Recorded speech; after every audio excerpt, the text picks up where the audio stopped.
Hello students, स्वागत है आप सभी का आपके अपने यूट्यूब चैनल मैथ मैजिक में। स्टूडेंट्स, आज की इस वीडियो में हम लोग कक्षा 9 बहुपद का प्रश्नावली 2 के हल करने वाले हैं। स्टूडेंट्स, पिछली वीडियो में प्रश्न नंबर 8 तक हम लोग हल कर चुके थे। आज की इस वीडियो में स्टूडेंट्स हम लोग प्रश्न नंबर 9 से आगे के प्रश्नों को हल करने वाले हैं। स्टूडेंट्स, अगर आप पीछे की किसी भी प्रश्नावली का आप वीडियो देखना चाहते हैं तो नीचे डिस्क्रिप्शन में आपको लिंक मिल जाएगा, वहां से पीछे की वीडियो देख सकते हैं। और स्टूडेंट्स, अब तक अगर आपने चैनल को सब्सक्राइब नहीं किया हुआ है तो एक बार चैनल को जरूर सब्सक्राइब करें। वीडियो को स्टार्ट करते हैं स्टूडेंट्स।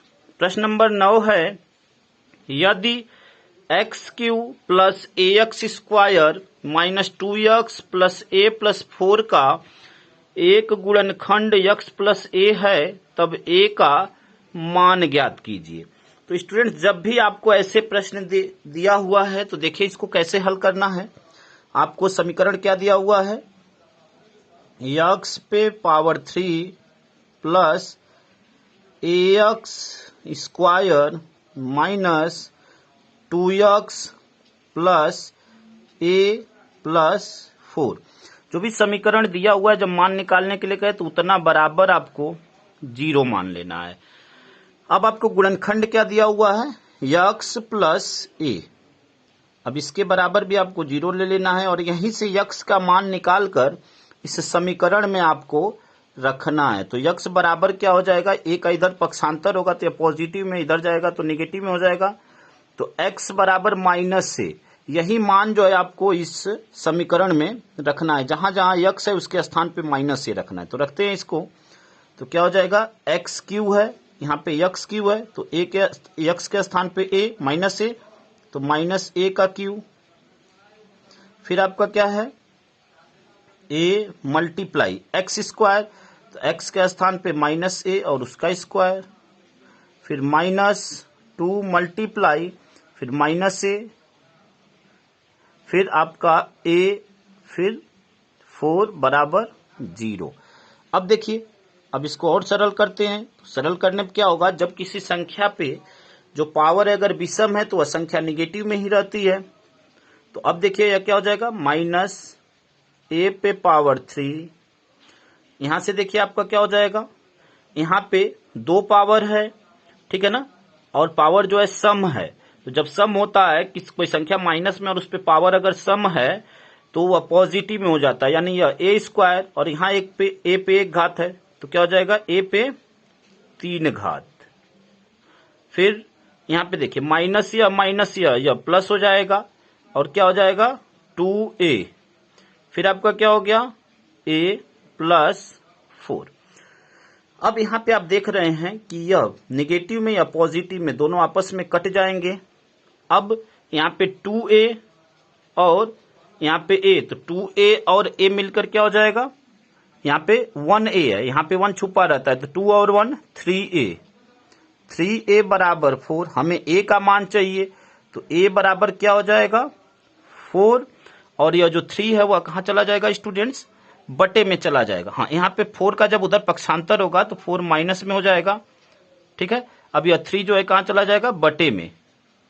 तो a बराबर -4/3 और यही स्टूडेंट्स आपका आंसर हो गया। तो उम्मीद करते हैं कि यह बातें आपको अच्छी तरह समझ में आई होगी स्टूडेंट्स। अगले प्रश्न को हल करते हैं। प्रश्न नंबर 10 है आपका, यदि px बराबर kx स्क्वायर माइनस करड़ी में 2x प्लस 1 का एक गुणनखंड x माइनस 1 है तब k का मान ज्ञात कीजिए। तो सेम उसी प्रकार का प्रश्न है स्टूडेंट्स। तो यहाँ पे देखिए आपको क्या करना है, जो यह बहुपद दिया हुआ है उसके बराबर आपको 0 मान लेना है। तो kx स्क्वायर माइनस करड़ी में 2x प्लस 1 बराबर 0, ठीक है। अब आपका गुणनखंड क्या दिया हुआ है, x माइनस 1, तो x माइनस 1 बराबर 0। यहीं से आपको x का मान निकालना है, तो x बराबर 1 का इधर पक्षांतर होगा पॉजिटिव हो जाएगा, यानी x बराबर क्या आ गया, 1 आ गया। अब यही मान जो है इस समीकरण में रखना है। तो देखिए क्या होगा, कि मल्टीप्लाई 1 का स्क्वायर माइनस करड़ी में 2 गुणे 1 और प्लस 1, ठीक है, बराबर 0। अब देखिए 1 का स्क्वायर, 1 पे चाहे कितना हो घात हो 1 ही रहेगा, 1 का गुणा k में तो k ही रहेगा। यहाँ पे आपका क्या हो गया माइनस, करड़ी में 2 गुणे 1, 1 का गुणा किसी संख्या में होता है तो वह संख्या ही आती है, और यहाँ पे +1 बराबर 0। अब देखिए इन दोनों टर्म का आपको पक्षांतर कर देना है उधर, क्योंकि जिसका मान निकालना होता है वह संख्या हमेशा, वह वैल्यू हमेशा अकेले रहती है। तो अब इन दोनों को पक्षांतर करते हैं। तो जब इन दोनों का पक्षांतर होगा तो यहाँ पे आपका क्या है, करड़ी में 2 निगेटिव में, जब उस साइड जाएगा तो पॉजिटिव में हो जाएगा, तो करड़ी में 2, यहाँ पे आपका क्या हो गया, यह प्लस में है तो उधर जाएगा तो माइनस में, और यहाँ पे k। तो यही स्टूडेंट्स आपका k का मान हो गया, k बराबर करड़ी में 2 - 1। तो उम्मीद करते हैं स्टूडेंट्स की यह बातें आपको अच्छी तरह समझ में आई होगी।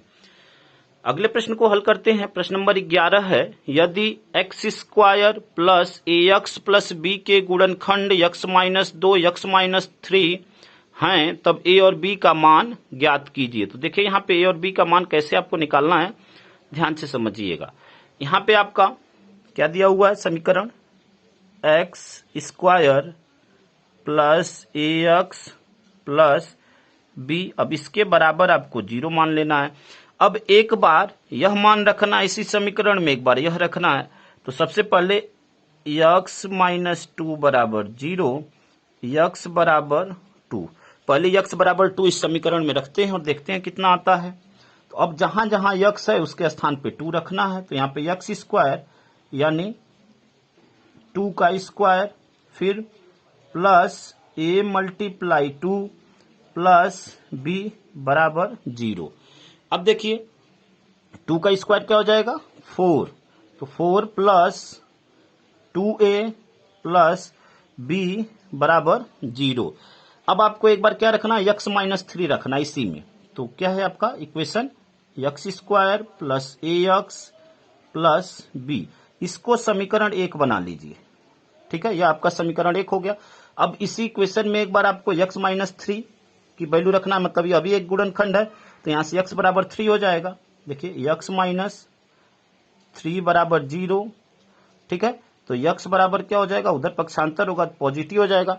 अब आपको x बराबर 3 रखना है, तो जहां जहां x है वहां वहां 3 रखना है, यानी यहां पे क्या हो जाएगा 3 का square plus a × 3 plus b बराबर 0। यहां से देखिए 3 का स्क्वायर क्या हो जाएगा 9, 3 का a में मल्टीप्लाई तो 3a और प्लस b बराबर 0। यह आपका समीकरण 2 हो गया।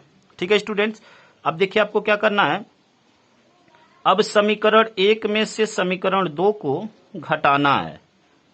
समीकरण 1 में से समीकरण 2 को घटाने पर,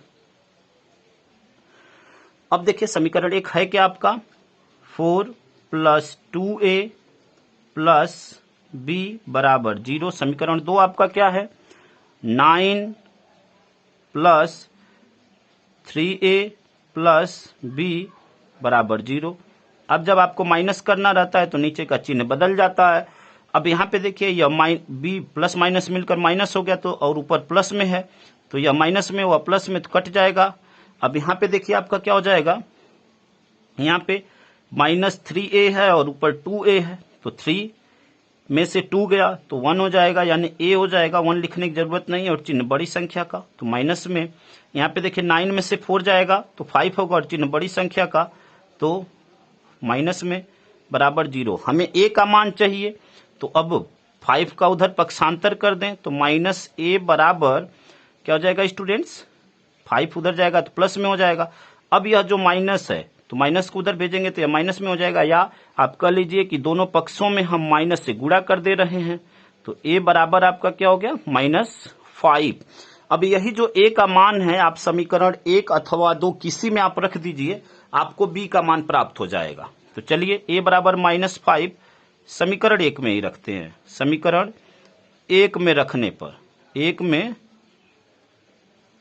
रखने पर तो जब समीकरण 1 में रखेंगे तो क्या हो जाएगा, यहाँ पे देखिए, यहाँ पे क्या है 4, तो 4 प्लस, अब जहां जहां a है वहीं पे -5 रखना है, तो 2 मल्टीप्लाई -5 प्लस b बराबर 0। हमें b का मान चाहिए। अब देखिए क्या हो जाएगा, 4, यह 5 दूनी 10 और यह प्लस और माइनस मिलकर माइनस हो जाएगा 10, यहाँ पे b बराबर 0। अब 10 में से 4 गया तो क्या हो जाएगा, 10 में से यहाँ पे 4 गया तो 6, और यह माइनस में होगा तो -6 प्लस b बराबर 0, और b बराबर यहाँ से क्या हो गया स्टूडेंट्स, b बराबर 6 का उधर पक्षांतर होगा तो पॉजिटिव में हो जाएगा, तो b बराबर 6। इस तरह स्टूडेंट जो आपका मान हुआ, जो आपका अभिष्ट मान हुआ a और b का, तो देखिए क्या होगा, यहाँ पे लिख देते हैं a बराबर -5 और b बराबर 6, यही आपका आंसर हो जाएगा। तो उम्मीद करते हैं स्टूडेंट्स कि इतनी बातें आपको अच्छी तरह समझ में आई होगी स्टूडेंट्स। अगले प्रश्न को हल करते हैं स्टूडेंट्स। अगला प्रश्न है आपका प्रश्न नंबर 12, यदि x-1 निम्नलिखित बहुपदों में प्रत्येक का एक गुणनखंड है तो k का मान ज्ञात कीजिए। ठीक है, अब यहाँ पे इसके 3 पार्ट हैं और प्रत्येक में आपको k का मान ज्ञात करना है। प्रश्न नंबर 12 में 3 अलग अलग पार्ट दिए गए हैं और प्रत्येक में आपको k का मान निकालना है, और आपको गुणनखंड दिया हुआ है कि x-1 जो है उस बहुपद का एक गुणनखंड है। तो पहले तो जो दिया हुआ है उसके बराबर हम 0 मान लेंगे। यहाँ पे 2x² प्लस kx प्लस करड़ी में 2 बराबर 0। ठीक है स्टूडेंट्स, अब आपको गुणनखंड क्या दिया हुआ है कि x-1 उसका एक गुणनखंड है, तो यानी x-1 बराबर 0। यहाँ से x का मान निकाल लीजिए, तो x बराबर क्या हो जाएगा, 1 इधर आएगा, पक्षांतर होगा तो पॉजिटिव में हो जाएगा। अब यही जो मान है इस बहुपद में रखना है, तो रखते हैं। तो देखिए क्या हो जाएगा, 2 मल्टीप्लाई 1 का स्क्वायर, ठीक है, फिर k मल्टीप्लाई 1 प्लस करड़ी में 2 बराबर 0। अब देखिए 1 का स्क्वायर 1 ही होगा, 2 का 1 में मल्टीप्लाई तो 2 प्लस k का एक 1 में गुणा तो k ही होगा, और प्लस करड़ी में 2। ठीक है स्टूडेंट्स, अब हमें k का मान चाहिए। k का मान चाहिए तो क्या करना होगा आपको, k के मान के लिए अब इन दोनों का उधर पक्षांतर कर दें। तो जब पक्षांतर होगा तो क्या हो जाएगा, दोनों संख्याएं जो है निगेटिव में हो जाएंगी, यानी k बराबर क्या हो जाएगा आपका, देखिए यह भी उधर जाएगा तो माइनस में और यह भी उधर जाएगा तो माइनस में। तो स्टूडेंट्स पहले ही माइनस कॉमन लेने, ठीक है, और इसको क्या लिख सकते हैं 2 और प्लस करड़ी में 2, और यही आपका k का मान हो जाएगा। देखिए इधर जब इसको करेंगे तो -2 और यह भी माइनस करड़ी में 2, तो माइनस हमने कॉमन ले लिया, तब यह क्या हो जाएगा 2 प्लस करड़ी में 2, और यहाँ पे माइनस बाहर है। ठीक है, तो यही k का मान हो जाएगा। अगले प्रश्न को हल करते हैं स्टूडेंट्स। प्रश्न नंबर 12 का दूसरा है, px बराबर kx स्क्वायर माइनस करड़ी में 2x प्लस 1। यहाँ पे भी आपको k का मान निकालना है। तो देखिए क्या करना है आपको, सबसे पहले इस बहुपद के बराबर 0 मान लेना है। तो kx स्क्वायर माइनस करड़ी में 2x प्लस 1 बराबर 0। अब आपको क्या दिया हुआ है, x-1 उसका एक गुणनखंड है, तो x-1 बराबर 0। x बराबर क्या हो गया, 1 हो गया। अब यही मान इस बहुपद में रखना है, तो k मल्टीप्लाई 1 का स्क्वायर माइनस करड़ी में 2 मल्टीप्लाई 1 प्लस 1 बराबर 0। अब देखिए 1 का स्क्वायर 1 ही होगा, 1 का k में गुणा तो k ही होगा, माइनस करड़ी में 2 का गुणा 1 में होगा तो करड़ी में 2 ही होगा, और प्लस 1 बराबर 0। हमें k का मान चाहिए, तो k बराबर क्या हो जाएगा यहाँ पे, अब उसको पक्षांतर करना है आपको। तो यहाँ पे देखिए करड़ी में 2 निगेटिव में है, जब उधर जाएगा तो पॉजिटिव में हो जाएगा, और यहाँ पे 1 पॉजिटिव में तो उधर जाएगा तो निगेटिव में हो जाएगा, यानी k बराबर हो जाएगा करड़ी में 2 माइनस 1, और यही स्टूडेंट्स आपका आंसर हो जाएगा। तो उम्मीद करते हैं कि यह बातें आपको अच्छी तरह समझ में आई होगी। अगले प्रश्न को हल करते हैं। 12 का तीसरा है, px बराबर kx square minus 3x plus के। तो देखिए इस प्रश्न को कैसे हल करेंगे। यहाँ पे भी आपको क्या करना है, के x square minus 3x plus के इतना बराबर 0। फिर आपको क्या दिया हुआ है, x माइनस 1, इसका एक गुणनखंड है तो इतना बराबर 0। यहाँ से x का मान निकाल लीजिए तो x बराबर 1। अब यही मान जो इस बहुपद वाले समीकरण में रखना है तो रखते हैं कि मल्टीप्लाई एक्स स्क्वायर है तो x के स्थान पे 1 यानी 1 का स्क्वायर माइनस 3 मल्टीप्लाई 1 प्लस के बराबर 0। 1 का स्क्वायर 1 ही होगा, 1 का गुणा के में तो के ही होगा, माइनस 3 का मल्टीप्लाई 1 में तो 3 ही होगा। ठीक है, अब यह प्लस के बराबर 0। अब देखिए यहाँ पे क्या हो जाएगा, अब यहाँ पे देखिए यह के और के क्या हो जाएगा आपका, दोनों पॉजिटिव में है तो 2k बराबर 3 का इधर पक्षांतर कर दीजिए तो यह निगेटिव में इधर जाएगा तो पॉजिटिव में हो जाएगा। अब आपको k का मान चाहिए तो k बराबर क्या हो जाएगा 3, और यह जो 2 मल्टीप्लाई में इधर जाएगा तो आपका डिवाइड में हो जाएगा। ठीक है ना, तो 3/2 और यही स्टूडेंट्स आपका k का मान हो गया। तो उम्मीद करते हैं स्टूडेंट्स की प्रत्येक प्रश्न आपको अच्छी तरह समझ में आया होगा। बाकी के बचे हुए प्रश्नों को स्टूडेंट्स हम लोग अगली वीडियो में कंप्लीट करेंगे। और स्टूडेंट्स अब तक अगर आपने चैनल को सब्सक्राइब नहीं किया हुआ है तो एक बार चैनल को जरूर सब्सक्राइब करें, क्योंकि यहाँ पे आपको ऐसे ही चैप्टर वाइज वीडियो आपको मिलता रहेगा स्टूडेंट्स। धन्यवाद स्टूडेंट्स, जय हिंद।